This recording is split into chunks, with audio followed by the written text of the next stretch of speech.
महाराष्ट्र विधानसभा में बीजेपी ने विश्वास प्रस्ताव हासिल कर लिया है। बड़ी खबर, फडणवीस सरकार ने जीता है विश्वास प्रस्ताव। ध्वनि मत से पास हुआ है विश्वास प्रस्ताव। वॉइस वोटिंग के जरिए ध्वनि मत से फडणवीस सरकार ने विश्वास प्रस्ताव हासिल किया है।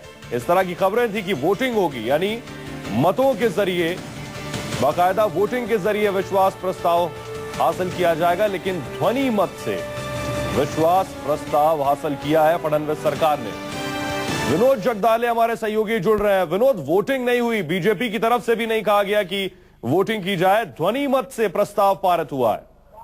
देखिए, ध्वनि मत से यह प्रस्ताव पारित किया गया है। शिवसेना ने प्रस्ताव पारित होने के बाद मांग की कि यहाँ पर वोटिंग होनी चाहिए, लेकिन वोटिंग की मांग की कि यहाँ पर वोटिंग होनी चाहिए, लेकिन वोटिंग की मांग खारिज की गई। एक सोची समझी एक रणनीति के तहत यहाँ पर ये प्रस्ताव रखा गया। प्रस्ताव रखने के बाद एक सोची समझी रणनीति बनाई गई थी।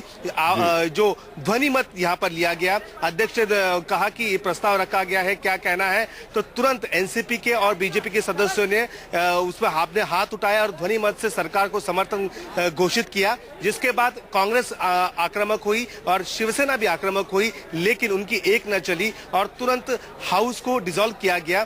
और ये साफ हो गया कि देवेंद्र फडणवीस सरकार ने वहां पर सदन में अपना बहुमत यहां पर साबित कर दिया। हालांकि वोटिंग की मांग की गई थी, लेकिन वोटिंग की मांग महत्वपूर्ण बात बता रहे हैं कि बीजेपी ने अपनी तरफ से बेशक ध्वनि मत से विश्वास मत हासिल कर लिया, लेकिन शिवसेना ने विरोध दर्ज कराया था। शिवसेना चाह रही थी कि बाकायदा मत हो, वोटिंग हो, उसके बाद ही विश्वास प्रस्ताव पारित किया जाए। शिवसेना ने यह मांग की थी कि वोटिंग हो और उसके बाद ही ये प्रस्ताव को मंजूरी दे दी जाए, लेकिन ऐसा नहीं हुआ। कल जिस प्रकार से बीजेपी के विधायकों की जो मीटिंग हुई थी और एनसीपी के विधायकों की भी एक अलग से मीटिंग हुई थी, कहीं ना कहीं ये सब तय था कि ध्वनि मत से ही प्रस्ताव को मंजूरी देनी है।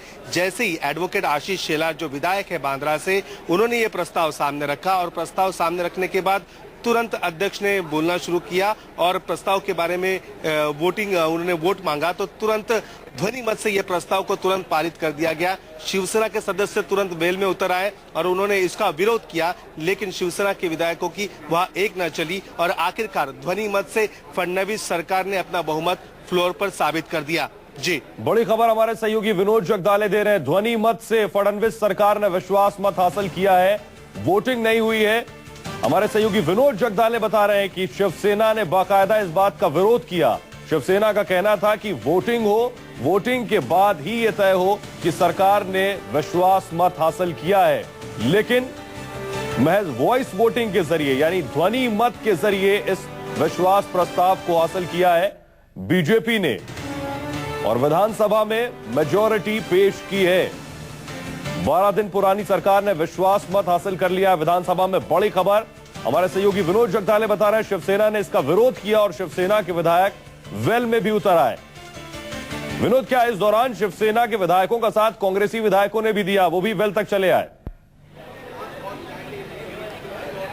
देखिए, कांग्रेस वेल तक नहीं आई, लेकिन कांग्रेस ने भी अपने जगह पर खड़े होकर विरोध दर्शाया और कहा कि नहीं, वोटिंग चाहिए, लेकिन वोटिंग की मांग वहां पर खारिज कर दी गई और सदन का कामकाज खत्म कर दिया गया और शिवसेना की जो मांग थी वो धरी की धरी रह गई। आपको याद होगा सोहेल, इससे पहले जब विधानसभा के नतीजे आए थे तब शरद पवार ने खुद ये कहा था, एनसीपी के नेताओं ने ये कहा था कि एनसीपी सदन के बाहर मौजूद होगी, सदन से वॉकआउट करेगी, लेकिन कहीं ना कहीं तय था एनसीपी में और बीजेपी में कि ध्वनि मत से ही प्रस्ताव को पारित करना है और उसी तरीके से वहां पर प्रस्ताव रखा गया और तुरंत वोटिंग के बजाय वहां पर ध्वनि मत के जरिए उस प्रस्ताव को वहां पर मंजूरी दे दी गई है। सोहेल, विरोध, बेशक बीजेपी का एक कॉन्फिडेंस शुरू से ही बता रहा था कि एनसीपी की तरफ से बहुत ज्यादा पॉजिटिव साइंस मिल रहे हैं साथ के।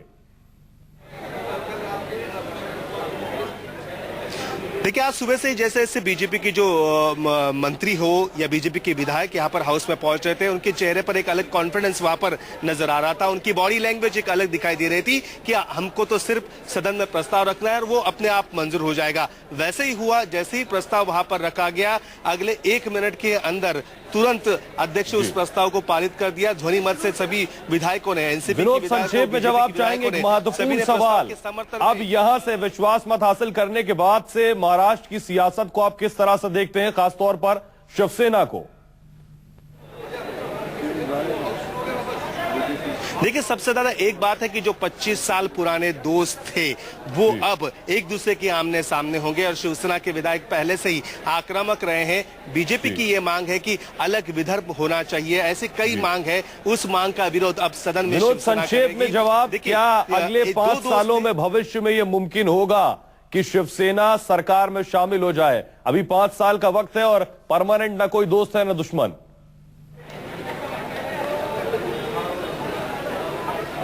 जी सोहेल,